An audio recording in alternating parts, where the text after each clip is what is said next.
So I'd like to tell you about a time that I had to come up with $1 million for something, which I know that sounds crazy, but it's true. It was about 10 years ago when my wife and I were in New York City, and God was calling us to plant a church there, and called us through all the various ways that He does, through experiences we had and moments in prayer and things that other people said to us. But is really the clearest call for anything that I've ever had. There was no doubt in my mind that God wanted us to do this thing. So I was a little bit stuck. I was a little bit on the hook. And then we started a relationship with a church planting organization and got into it. And I had never run an organization before, so I had never seen kind of behind the budget sheet of like what it actually costs to pay people and health insurance and rent and the generous things we wanted to do in the neighborhood or whatever. And we had to raise money for like 3 or 4 years ahead of time because it takes a while for things to get going. And Manhattan is a really expensive place. And this was about 10 years ago, but the price tag on it was $1 million. Now, at the time, I was teaching math to 6th graders, so I was like adding fractions with unlike denominators. I wasn't dealing with values in the millions very much. And I have never raised anything even a little bit close to that for anything.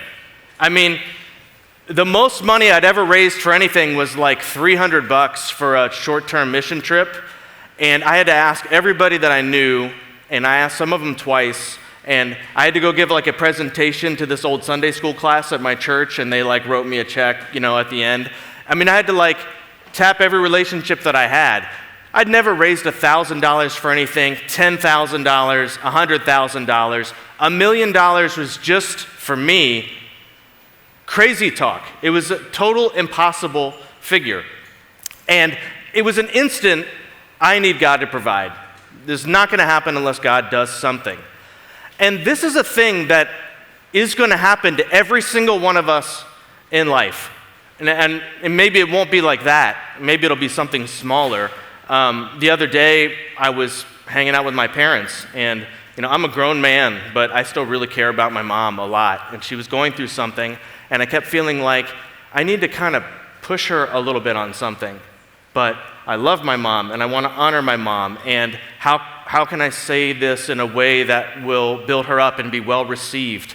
And I didn't really know what to suggest or how to say it. And it was the exact same feeling. I kind of need God to provide here. So I'm going to share this big story because sometimes I can help you believe. But the feeling is the exact same thing. And some of you are in it right now. I mean, some of you are here right now and you're like, I need something from God. I mean, I dare say some of you are here for that very reason. You maybe haven't even put your finger on it yet, but you need something from God. And maybe it's wisdom to what to do, what major, what school, take a year off, not. Maybe it's courage to start at the new school, or endurance to deal with the thing that you're dealing with. I mean, in a room this size, some of you are probably in pain. Some of you probably have illnesses that you're dealing with. Some of you need courage. Some of you know what you need to do. I mean, you came here knowing you need to break up with him or you need to break up with her. You know it already, and you need that like gumption to actually do something about it. And if you don't need something from God right now, you're going to need something from God at some point. It may be because He calls you to do something, or it may be because you're at a crossroads and you don't know which way to go, or life smacks you with something that you don't have it in yourself to deal with. And in particular, if you're going to try to follow God, you are going to come to a point where you need Him to provide. If you get right where God wants you, which is right on the edge of what you can do and what you can't do, that's where I think He tries to keep us, right on the edge. I can't quite do this. I actually have to pray about this, or it's not going to work out. If you follow Jesus, He's going to keep you right on the edge, and you are going to need God to provide. And so that raises some really important questions. Can we trust God to provide? Under what circumstances or to what kind of people will He provide? Is there anything that we need to do to position ourselves to be able to trust that God can provide? And I'm really glad that we're going through the life of Elijah today, because we've come to a point in the story where Elijah needs God to provide for something. And he needs God to provide for something because he followed God. So he followed God, and he announced to the people that there's not going to be rain on the land for 3 years. And so a drought has ensued, and it says at the beginning of this text that the brook dries up and a famine sets in. Now, we really don't know anything about famine. Not in the United States. I mean, maybe sometimes we've been hungry. Most of us probably have never even missed a meal we didn't choose to miss. But famine isn't hungry. Famine is, there's a drought, rain is dried up, the crops have failed, the livestock are dying, there's no food. People are dying of starvation. That's famine. Maybe if you're in touch with people that live in other parts of the world, maybe you know somebody that has experienced famine, but we can't really understand famine, how desperate it is. And Elijah's right there in the middle of it. It's not like he was the voice of God, like, this is what's going to happen to you all while I'm over here. He announced what's going to happen, and he's right there in the middle of it, and he is in need. And so God is going to provide for him. He's going to tell him where to go so that he can ride through this famine. And you would think that if God was going to provide for his prophet, his special dude, that he would pick someone that was really wealthy, someone that had power, someone that had means, someone that was in a place to ride out this famine. But God so often doesn't work the way that we expect him to do. There's this one time, almost like 800 years after this, when Jesus was in the temple with his disciples. And he did something really weird. He posted up in a spot in the temple where he could watch people give their offerings to the temple, which is asocial behavior at best. And they're watching these rich people come and give these extravagant gifts, and he's just kind of watching it passively. And then all of a sudden, this poor old widow comes up and drops 2 tiny pennies in the offering. And Jesus perks up and elbows his disciples and says, Did you see that? Did you see what just happened right there? That woman, poor as she is, she gave more than all these others together, because they gave out of their wealth, but she, poor as she is, gave all that she had to live on. So God's economy is just totally different. So while we might expect God's plan for provision for Elijah to be, I'm going to send you to the millionaires, that's not what he does. This is in 1 Kings chapter 17, and we're going to look at verse 8 and the next few verses down to about verse 15 and talk a little bit about what happens after that. In verse 8 it says, Then the word of the Lord came to Elijah. Go at once to Zarephath in the region of Sidon and stay there. Now, as you saw from the intro video, already we're on weird ground, because God is telling Elijah, go into the region of those who worship Baal, the false god, those who are not really down with Yahweh as you are. I have directed a widow there to supply you with food. So Elijah went to Zarephath. When he came to the town gate, a widow was there gathering sticks. He called to her and asked, Would you bring me a little water in a jar so I may have a drink? As she was going to get it, he called, And bring me, please, a piece of bread. Now, I just want you to pay attention. This widow who is in famine, how desperate her situation is.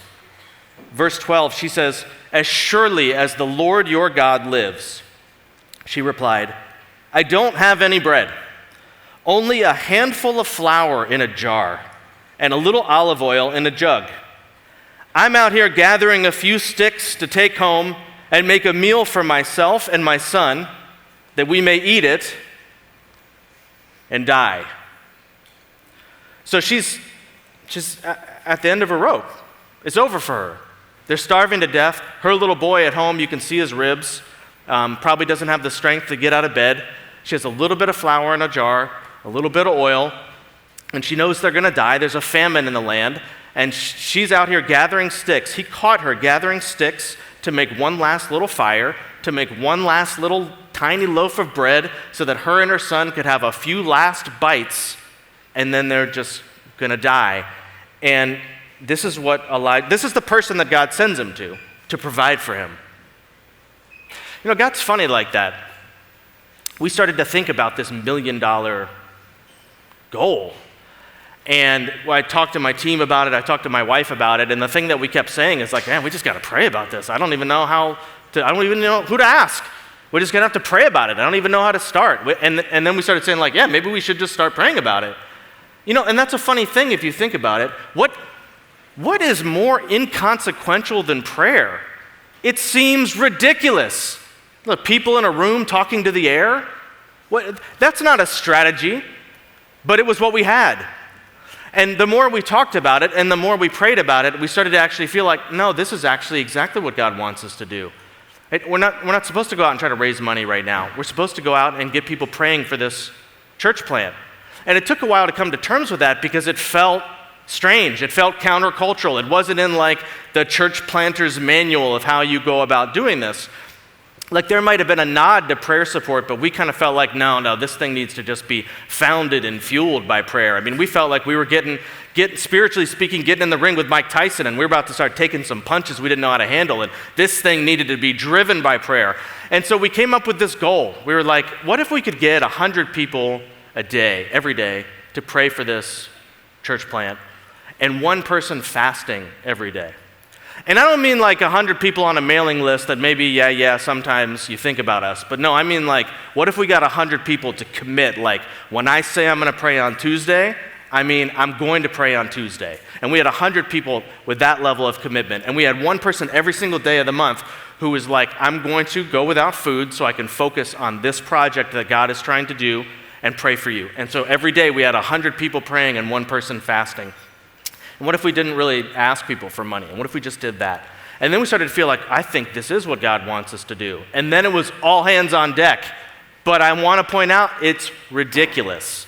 It's a ridiculous way to try to go about starting something or launching something. But God's kind of funny like that. So God sends Elijah to this woman who has nothing. And this is what Elijah says to her. Don't be afraid.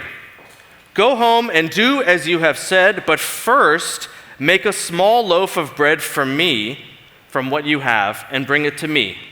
And then make something for yourself and for your son. For this is what the Lord, the God of Israel, says. The jar of flour will not be used up, and the jug of oil will not run dry until the day the Lord sends rain on the land. I don't know if it's possible for us to imagine the type of trust and faith it took for this woman to respond to that. You would have been so easy to talk your way out of it. I mean, it would have been so easy for us to talk our way out of that whole prayer thing. Like, what difference could that possibly make? And this woman, she's talking about her life, the life of her son, and also what difference could it possibly make? All I can offer you is a little piece of bread. What difference could that possibly make? But then comes one of the most dramatic verses in all of the Bible. It's just breathtaking. 1 Kings 17, verse 15. She went away and did as Elijah had told her. Imagine that.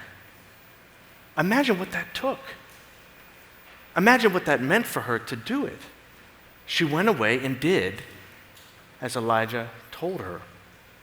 And this is starting to get into the questions that we have this morning of, can we trust God to provide? And part of the answer to that is, in order to trust God to provide, you have to trust God. And it's scary. I can't make you any promises about what God may or may not do for whatever your ideas are for your life. Whatever your hopes and dreams are for your life. I hope that He fulfills many of the desires of your heart. I hope that for myself too. But I can't make any promises about what He may or may not do for that. But if you trust God, if you follow God, then you can trust God to provide. So what happens for this woman is exactly what Elijah said. She goes and she did what Elijah told her. So there was food every day for Elijah and for the woman and for her family. For the jar of flour was not used up, and the jug of oil did not run dry, in keeping with the word of the Lord spoken by Elijah. You know, we faced a little, not really opposition, but tension because it took months for us to raise that prayer support. I mean, we called everybody that we knew, messaging on social media. I mean, it was all hands on deck. It took months. After 3 months of killing ourselves over this, we had 30, 40 people a day praying, and we'd have like 5 or 6 days out of the month somebody fasting, which is an incredible thing if you think about it. But because we were strict, we were like, don't tell me you're going to pray every day. Unless you mean you're going to pray every day. Just sign up for Thursday if you're at all in doubt. Because when I look at that list of people praying on Wednesday, I want to know that that's really 40 people praying for this. And we just kept asking. And 5 months in, I think we had 70 or 80 people a day praying, and we had 15 or 16 people fasting every day of the month. And then it started to get like, okay, guys, this is good. We need to start moving. You need to start raising financial support for this project. And I was feeling the pressure. There were timelines and deadlines and stuff that were going to start coming up. But we felt like God had called us to do this, and we needed to stay the course. And as countercultural and silly as it seemed, we were going to stick this thing. And so we stuck with it. And then a similar thing happened of like, it just didn't run out. Like, we got to the end, and we got to where we had 90 people a day praying, and then 100 people a day praying, and almost every day we had this Google Calendar set up with different colors for what days people were praying and whether they were fasting. And then we had 1 or 2 people fasting every day of the week, and then we had 110 people praying every day, and then we had 2 to 5 people fasting every single day of the month, and 120 or 130 different unique people praying every single day of the month. And then we started doing some support raising, and within about 5 months, we had $1 million together for this project. Now, we worked, and I asked people, but honestly, to this day, I can't really tell you how that happened. We had some people like, hey, can you kind of tell us how you went about raising the money for that project? And I was like, no, I can't. I really don't know. I can tell you what happened. Our home church gave a big old gift, and then another church I barely had a relationship with came out of nowhere and gave this big old gift. And then this random lady that heard me talking at something, who I didn't even know her name, she just started dropping $10,000 gifts on us out of the blue. She was associated with this church in Texas called the Hills Church of Christ, and we didn't know her name, so we just called her our Mystery Lady of the Hills. We had that in this spreadsheet. Our Mystery Lady of the Hills just dropped another $10,000 on this. And there were some sleepless nights, and we worked our butts off. Don't hear me wrong. But here's what I don't want you to miss. What seemed like an impossible thing, which was an impossible thing for me, through a very strange means, came to being. And what I want to say to you is, if you trust God, if you follow God, then you can trust God to provide.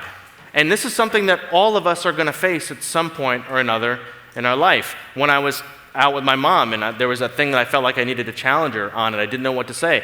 I got up and I went to the bathroom, and I just stood in there for a minute and just said, what do I do, God? How do I get through this? And something came to me, and I went out and I shared it with her, and she gave me a great big hug. You know, whether it's this decision that you're trying to make or this relationship that you're trying to deal with, I can't make any promises about what'll happen if you go your own way. But if you trust and follow God in the little things, you can trust God to provide. And that's what you've got to do. That's where you start. You start in the little thing. You start in the thing that's right in front of you. And I bet almost everybody in this room almost instantly already knows what that is for you. If you've never read through the Bible and you've always wanted to read through the Bible, well, you start by reading 1 chapter a day. And when do you start? You start today. And if you follow God, if you trust God, then you can trust God to provide. And there's probably somebody that you should be praying for. And there's probably something that you should stop doing. And there's a question of, well, will I be able to stop doing? Will I be able to pick myself up if I mess up and do it again? You know, will I be able to overcome these feelings of shame and doubt? Will I be able to find the support and the encouragement and the strategies to stop doing this thing that I know I'm supposed to stop doing? Well, there's only one way to find out. You've got to trust God and actually stop doing the thing and start that journey. And then He meets you as you stop doing the thing. Or maybe there's something that you know you need to start doing. There's something you know you need to start. I don't even need to tell you what it is. And it's like, can I trust God? Will He come through if I speak up, or if I do this thing, or if I try to start this thing? And there's only one way to find out. Now, here's what I cannot promise you. I cannot promise you that God will provide everything that you think you want. And I word it that way specifically because we really don't know what we want. You've experienced this where you thought you wanted something and then you got it and it didn't do for you what you thought it was going to do. There's a lot of things like that. But I can't promise that God is going to make life work out the way that you think you want it to work out. In fact, Jesus promised the opposite. Jesus said, in this life, in this world, you will have trouble. This widow makes this staggering leap of faith. And miraculously, the flour and the oil never runs out. But then not too much longer in this text, her son becomes ill and dies. Jesus said, in this world, you will have trouble. But take heart, because I have overcome the world. And Elijah, in this instance, he miraculously heals her boy. She comes back to life. It doesn't always happen that way in life. Sometimes it does, and when it does, it's incredible. But sometimes it doesn't. Sometimes in this world you have trouble, but take heart, I have overcome the world. And I will provide what you need to overcome the world. So when you trust God, when you follow God, you can trust God to provide. Or maybe I would say it like this. I can't promise you that you can trust God to provide whatever it is that you think you want, but I promise you, I can promise you, that God will provide whatever you need to do His will. And if you start following Him and doing His will, well, then you'll find out. That's what this widow said. He raises her son from the dead, and then she says, now I know that you are a man of God, and that the word of the Lord from your mouth is the truth. If you will take the step, if you will follow, and see what God does, then you will know that the word of the Lord is the truth. It will be embodied wisdom that nobody can ever take away from you, that nobody can ever argue you out of. I know what happened when I needed to raise $1 million and I had no idea how to do it. I know what happened. To you, it's a story. To me, it was my life. It was God showed up in my life, and no one can ever take that away from me. No one can ever argue me out of that. The arguments are ridiculous to me because I know, just like that widow said, now I know that the word of the Lord is true. And even in something as small as wisdom about how to talk to your mother or what school to go to or stopping the thing or starting the thing, if you'll follow God, if you'll trust Him and find out what happens, then you'll know whether or not God will provide for you. So I can't promise you what's going to happen to you in your life. And to the question of whether or not God will provide, I can offer you this. There is only one way to find out. You've got to trust Him and see what He does, and then you'll know.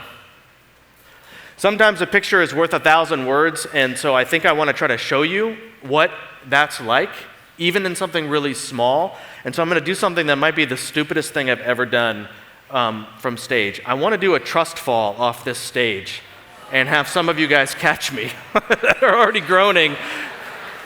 This is how a YouTube viral sensation of me getting a concussion starts and sweeps over the globe.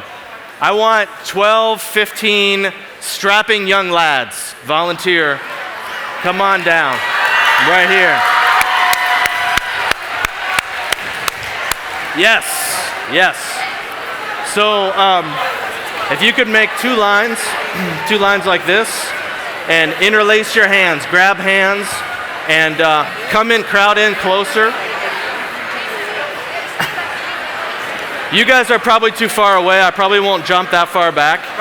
Probably, if we could get a couple more guys in here, that would be good. You know you want to. Yeah, maybe I'll do that. I'll do a little jump. Okay, now here's the deal, guys. You could do that. Okay, here's the deal, guys. Just so it's clear what this is demonstrating, these guys represent God. and I represent you. Let's find out what happens if you trust God.